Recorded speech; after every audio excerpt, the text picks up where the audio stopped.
ऊंची उड़ान देखना है, ऊंचे सपने देखना है। ये नहीं कि हमें तो यही जाना है।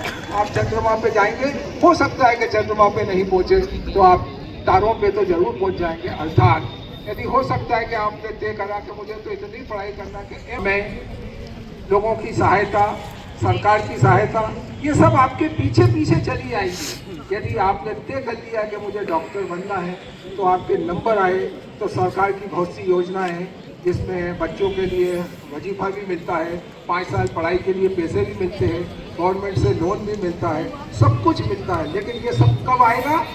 जब आपकी इच्छा शक्ति, दृढ़ इच्छा शक्ति पोस्ट में और सफल डॉक्टर हैं हिंदुस्तान के अंदर 30% जो कि बहुत डोमिनेटेड हैं, जो कि पढ़ाई के क्षेत्र में, आविष्कार के क्षेत्र में बड़ी बड़ी डॉक्टर, न्यूरोसर्जन, गायनेकोलॉजी, एंडोक्राइनोलॉजिस्ट, ये वो जब मैं देखता हूँ तो बड़ा खुश होता हूँ कि भाई महिलाओं और गर्ल्स में भी इतना आगे जो है वो करा। तो आपको क्षेत्र में आगे बढ़ने के लिए कोशिश करना चाहिए। तो मेहनत करें और मेहनत के साथ साथ याद आप करेंगे तो ठीक होगा। यहाँ के स्कूल के टीचर्स को भी मैं एक सलाह देना चाहता हूँ, विशेष रूप से टीचर्स। केवल प्रैक्टिकल में अच्छे नंबर आना या 12वीं में अच्छे नंबर आने से कुछ नहीं होने वाला। आपको वो तैयारी करना है जो कि इंडिया से कंपटीशन करना। हमारे आस्था का बच्चा ऑस्ट्रेलिया और अमेरिका जाए, ये हमारा सपना है।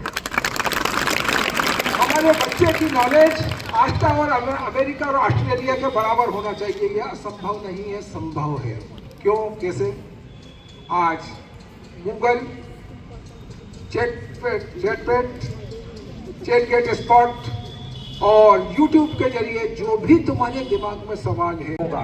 आज लाइब्रेरीज की जरूरत नहीं है। आपको बताते हुए थोड़ा सा मैं बता रहा हूँ, इस उम्र में भी कि ये क्या हो रहा है, फायदा क्यों नहीं हो रहा, कौन सी दवा देना, क्या डायग्नोसिस है, क्या ट्रीटमेंट है, वो नेट से पढ़ता हूँ, व्हाट्सएप से पढ़ता हूँ, चैटपैड से पढ़ता हूँ और उसमें से क्वेश्चन फिर नई चीज़ आती, फिर वो प्रैक्टिकली लेके उनका इम्प्लीमेंट करना है। तो उनके आश्चर्य होगा। मेरे पास नेट में जिसको देखना चाहे, मेरे 86.5% मार्क आए हैं। तो ये इसलिए बता रहा हूँ कि यदि आप डॉक्टर बन गए तो ये भूल जाइए कि हमें कुछ नहीं करना है, आपको करना है। क्योंकि जो आज सही है कल गलत होगा, जो कल सही था वो आज गलत है, और जो आज सही है वो कल गलत होगा। मेडिसिन और मेडिकल क्षेत्र में काफ़ी रोजाना तेजी से चेंज आता रहता है, तो आपको पेस के साथ उसके साथ में चलना होगा, अपने आप को अपडेट करना होगा, तभी देश, प्रदेश और गांव और यहाँ के बच्चों को आप जो है वो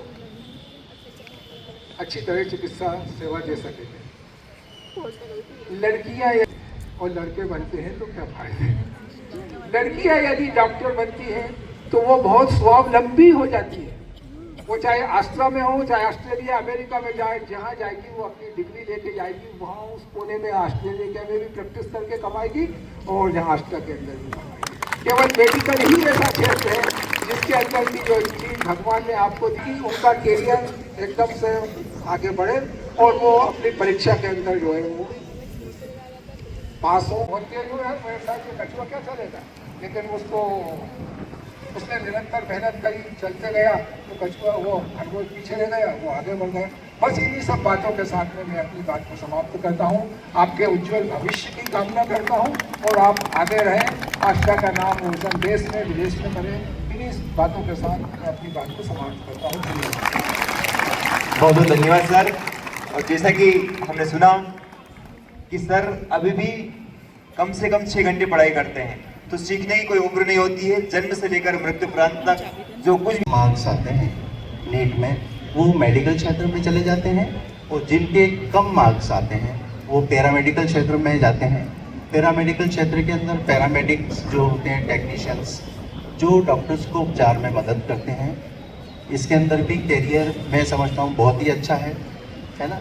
तो सभी बच्चों को जो है, जो बच्चे नहीं जा सकते मेडिकल में, वो पैरामेडिकल्स में भी अपना जो है जा सकते हैं। तो मैं डॉक्टर दलोच साहब ने बहुत कुछ बताया, मैं इतना ही कहूँगा, आपके अग्रिम भविष्य की मेरे लिए बहुत बहुत शुभकामना है। Thank you. संदीपनी स्कूल ने हमें याद किया, thank you very much sir. Guidance के लिए तो मेरी ड्यूटी थी, अभी वहीं से आ रही हूँ मैं, थोड़ा लेट भी हो गया इसलिए आने में, तो उसके लिए थोड़ा तो करियर गाइडेंस के लिए मतलब अगर पढ़ाई के लिए अगर मुझसे गाइडेंस कुछ भी चाहिए तो बस मैं यही बोलूँगी, एक चीज़ जो मैं अपने एक्सपीरियंस से बताऊँगी कि अगर लाइफ में आपको कुछ भी बनना है तो सबसे इम्पॉर्टेंट है पर्पस। अगर आपको एक दिशा मिल जाए कि आपको आगे लाइफ में क्या करना है तो आप शुरू से उस चीज़ के लिए मेहनत करना शुरू कर सकते हैं जो आगे आपके लिए काम आएगी। यहाँ पे जो बच्चे हैं वो छोटी क्लासेस से लेके सारी क्लासेस के हैं, मतलब पूरे 9 to 12 के स्टूडेंट्स हैं। तो आप लोगों को तो बहुत ज़्यादा, जिसको जो भी बनना है वो स्ट्रीम में अपना बेस्ट दे। तो किसी को साइंस पसंद होता है, कोई आर्ट्स में अच्छा होता है, तो अपनी जो आपका पोटेंशियल जिसमें है, जो आपको पसंद है, आप उसमें अपनी एनर्जी पुट करें तो उसमें आप बहुत अच्छा कर सकते हैं। आगे ही फील्ड में अपना ज़्यादा इन्वेस्टमेंट किया था, ज़्यादा पढ़ाई की थी, और आज रहना बहुत ज़रूरी है। आज के टाइम में इतने डिस्ट्रैक्शंस हैं, और स्पेशली हमारी जनरेशन के टाइम में इतने डिस्ट्रैक्शंस हैं। फ़ोन सबसे बड़ा डिस्ट्रैक्शन है।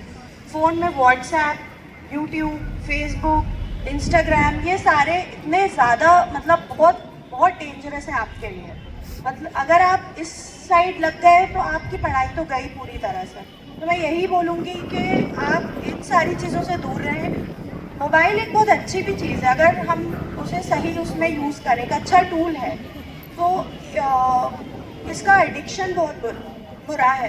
तो वही मैं बोलना चाहूँगी कि इसके एडिक्शन से बचें, क्योंकि हमें पता नहीं चलता, हम गलत ट्रैक में चलते चले जाते हैं। आपके दिन के 10 घंटे फ़ोन में चले जाएंगे, आपको पता नहीं चलेगा। ये सच में है। आप अपने फ़ोन का स्क्रीन टाइम चेक करना, 11, 12, 9, 10, 11 सबके पास फ़ोन्स होते हैं। आज के टाइम में सबके पास होते ही है फ़ोन्स, तो फ़ोन होना है। तो मेरी साइड से बस इतना ही है, और मैं आप लोगों को सबको आपके उज्जवल भविष्य के लिए बहुत सारी शुभकामनाएं देती हूँ, and wishing you all the very best. और बस मेरी यही दुआ है कि आप लोग आगे लाइफ में बहुत सक्सेसफुल हो, और जिस भी फील्ड में जाना चाहता है वो उस फील्ड में आगे जाए। Thank you so much.